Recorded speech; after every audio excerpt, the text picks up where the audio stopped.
Viewers, welcome to your number one health show, Healthzone, on Baina TV. So tell us, what is G6PD deficiency? Okay, thank you for having me on your show again.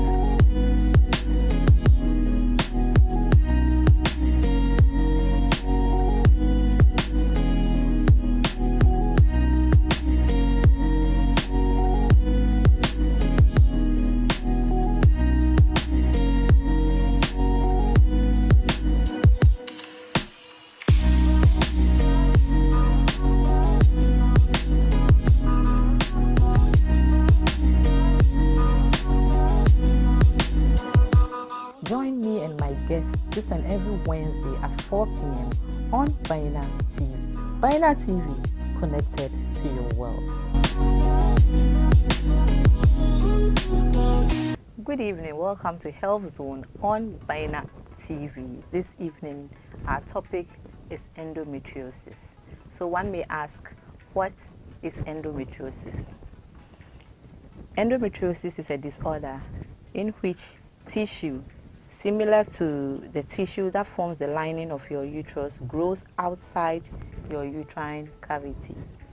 The lining of the uterus is called the endometrium. Endometriosis occurs when endometrial-like tissues grows on your ovaries, bowel, and tissues lining your pelvis.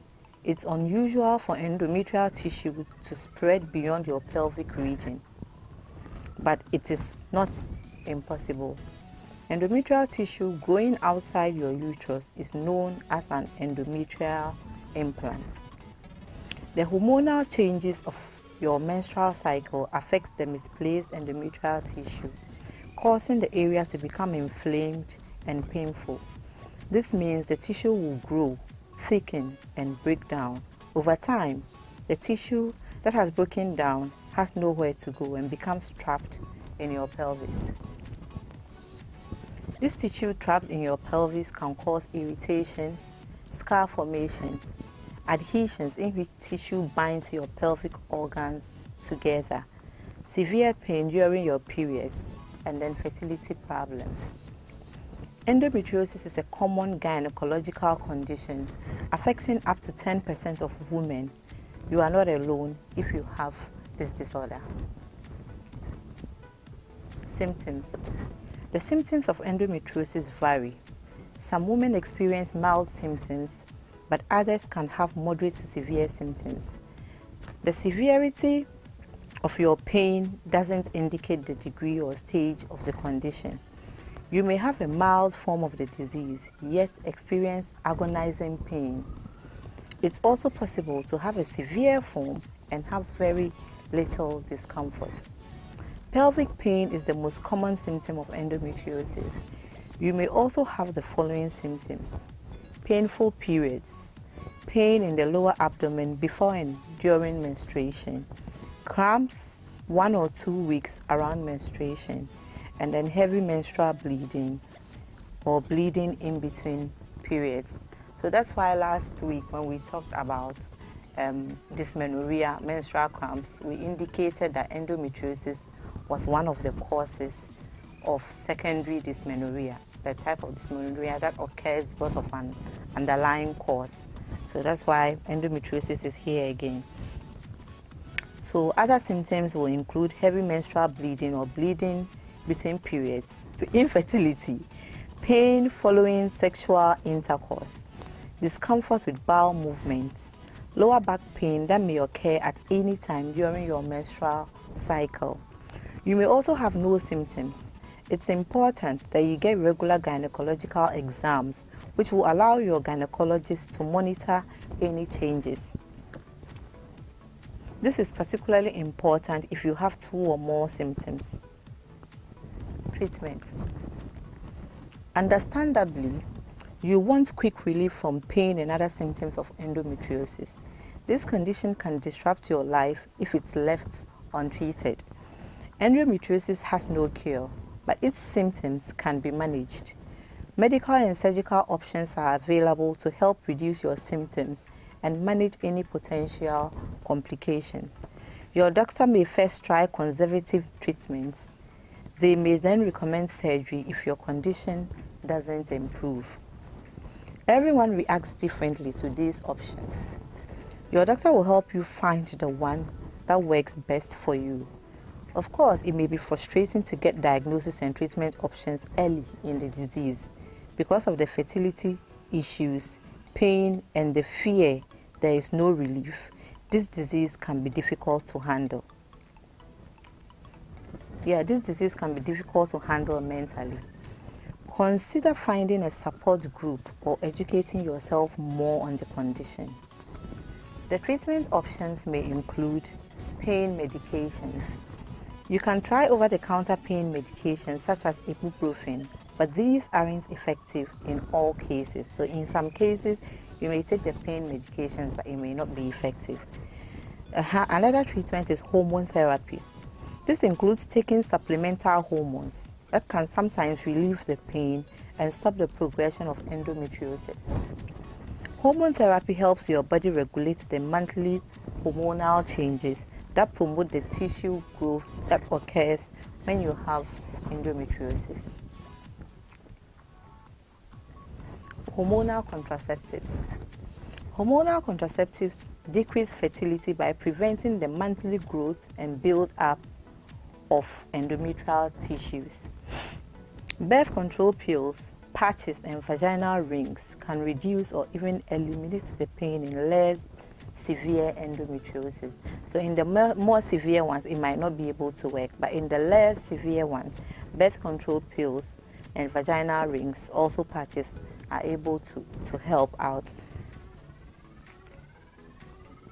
The Depo-Vera injection is also effective in stopping menstruation. It stops the growth of endometrial implants. It relieves pain and other symptoms. This may not be your first choice. However, because of the risk of decreased bone production, weight gain, and an increased incidence of depression in some cases. Then we come to gonadotropin releasing hormone, agonists and antagonists. We are still on the treatments. So women take what are called gonadotropin releasing hormone agonists and antagonists to block the production of estrogen, which stimulates the ovaries.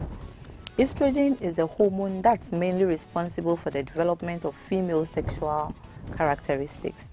So blocking the production of estrogen prevents menstruation and creates an artificial menopause. I repeat, artificial. So the gonadotropin releasing hormone therapy has side effects like vaginal dryness and hot flashes. Taking small doses of estrogen and progesterone at the same time can help to limit or prevent these symptoms. Denazol. Denazol is another medication used to stop menstruation and reduce symptoms. While taking Denazol, the disease may continue to progress.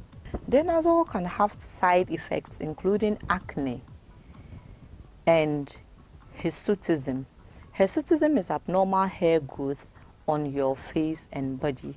Other drugs are being studied that may improve symptoms and slow disease progress. Conservative surgery. Conservative surgery is for women who want to get pregnant or experience severe pain and for whom hormonal treatments aren't working. The goal of conservative surgery is to remove or destroy endometrial growth without damaging the reproductive organs. Laparoscopy, a minimally invasive surgery, is used to both visualize and diagnose endometriosis. It is also used to remove the endometrial tissue. A surgeon makes a small incision in the abdomen to surgically remove the growth or to burn or vaporize them.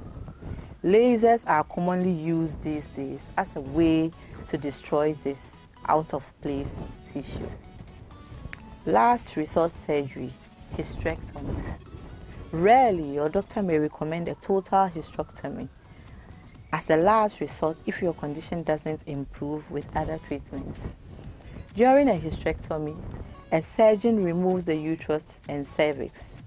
So your uterus is taken out completely. That is why it is the last resort, because of course No one will take delight in taking out a woman's uterus, because you take it out, it means that the person's ability to have children would have ended. So that is why in this case it becomes the last resort. So before it gets to hysterectomy, it means every other thing has been tried and it hadn't worked. So it becomes the last resort. So during the hysterectomy, the surgeon removes the uterus and the cervix. They also remove the ovaries because these organs make estrogen, and estrogen causes the growth of endometrial tissue. Additionally, the surgeon removes visible implant lesions. A hysterectomy is not usually considered a treatment or cure for endometriosis. You will be unable to get pregnant after a hysterectomy. Get a second opinion before agreeing to surgery if you are thinking about starting a family. So now we come to the causes. What causes endometriosis? We are about to talk about that. During a regular menstrual cycle, your body sheds the lining of your uterus. This allows menstrual blood to flow from your uterus through the small opening in the cervix and out through your vagina. The exact cause of endometriosis isn't known, and there are several theories regarding the cause, although no one theory has been scientifically proven. One of the oldest theories is that endometriosis occurs due to a process called retrograde menstruation. This happens when menstrual blood flows back through your fallopian tubes into your pelvic cavity instead of leaving your body through the vagina. So another theory is that hormones transform the cells outside the uterus into cells similar to those lining the inside of the uterus, known as endometrial cells. Others also believe the condition may occur if small areas of your abdomen convert into endometrial tissue. This may happen because cells in your abdomen grow from embryonic cells, which can change shape and act like endometrial cells. It's not known why this occurs. These displaced endometrial cells may be on your pelvic walls and the surfaces of your pelvic organs, such as your bladder, ovaries, and rectum. They continue to grow, thicken, and bleed over the course of your menstrual cycle in response to the hormones of your cycle. It's also possible for the menstrual blood to leak into the pelvic cavity through a surgical scar, such as after a cesarean delivery, also commonly called cesarean section. Another theory is that the endometrial cells are transported out of the uterus through the lymphatic system. Still, another theory supports it may be due to a faulty immune system that isn't destroying errant endometrial cells. Some believe endometriosis might start in the fetal period with misplaced cell tissues that begins to respond to hormones of puberty. This is often called Mullerian theory. The development of endometriosis might also be linked to genetics or even environmental toxins. So in all, it comes back to the fact that nobody knows exactly what causes it, because what I've gone through so far are all theories, what people believe might be the cause of endometriosis. Stages. Endometriosis has 4 stages or types. It can be any of the following: minimal, mild, moderate, and then severe. Different factors determine the stage of the disorder. These factors can include the location, number, size, and depth of endometrial implants. Stage 1, minimal. In minimal endometriosis, there are small lesions or wounds and shallow endometrial implants on your ovary. There may also be inflammation in or around your pelvic cavity.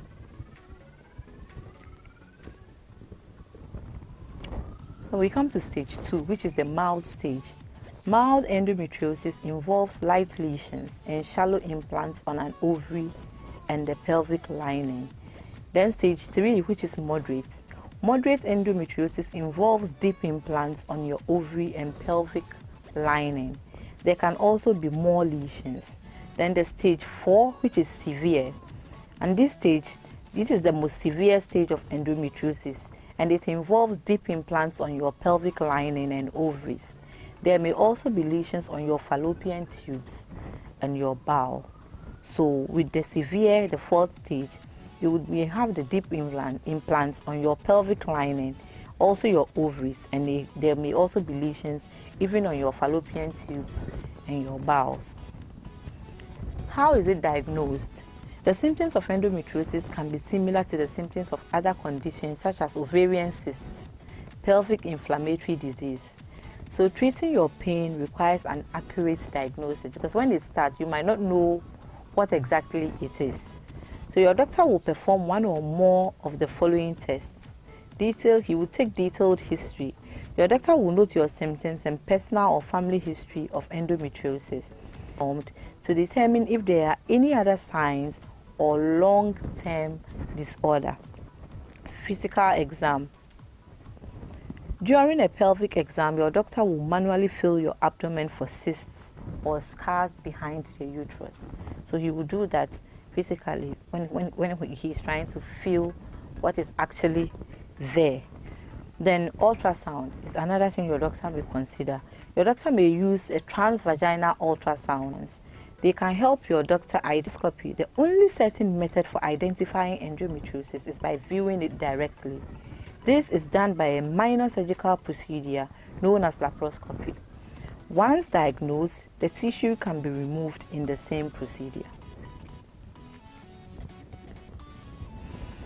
Complications. Having issues with fertility is a serious complication of endometriosis. Women with milder forms may be able to conceive and carry a baby to term. According to Mayo Clinic, about 30 to 40% of women with endometriosis have trouble getting pregnant. Medications don't improve fertility. Some women have been able to conceive after having endometrial tissue surgically removed. If this doesn't work in your case, you may want to consider fertility treatments or in vitro fertilization to help improve your chances of having a baby. You might want to consider having children sooner rather than later if you've been diagnosed with endometriosis and you want children. Your symptoms may worsen over time, which can make it difficult to conceive on your own. You will need to be assessed by your doctor before and during pregnancy. Talk to your doctor to understand your options. Even if fertility isn't a concern, managing chronic pain can be very, very difficult. Depression, anxiety, and other mental issues aren't uncommon. Talk to your doctor about ways to deal with these side effects. Joining a support group may also help. Risk factors. So according to Johns Hopkins Medicine, about 2 to 10% of childbearing women between the ages of 25 to 40 have endometriosis. It usually develops years after the start of your menstrual cycle. The condition can be painful, but understanding the risk factors can help you determine whether you are susceptible to this condition and when you should talk to your doctor. So the risk factors include age. Women of all ages are at risk for endometriosis. It usually affects women between the ages of 25 and 40, but the symptoms can begin at puberty. Family history. Talk to your doctor if you have a family member who has endometriosis. You may have a higher risk of developing the disease if there is a family history. Pregnancy history. Pregnancy may temporarily decrease the symptoms of endometriosis. Women who haven't had children run a greater risk of developing the disorder. However, endometriosis can still occur in women who have had children. This supports the understanding that hormones influence the development and progress of the condition. Your menstrual history.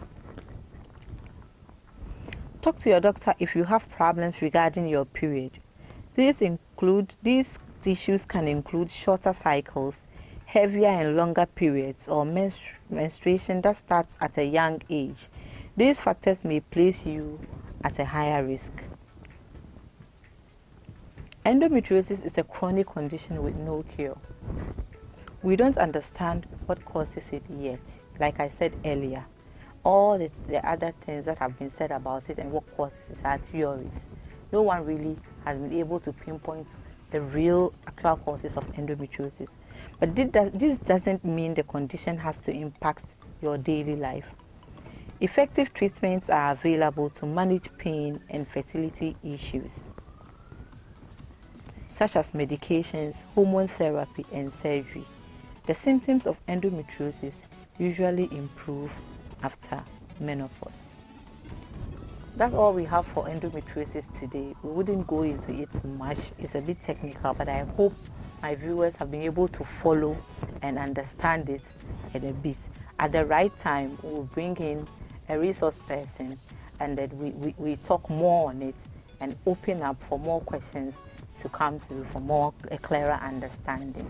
I'll take a break here. See you same time next week. Shout out to my technical team, my producer Ahmed Saeed, aka Dr. Vibe, Prince, and the whole technical team. Thank you so much. See you same time next week, 4 p.m. Assalamu alaikum.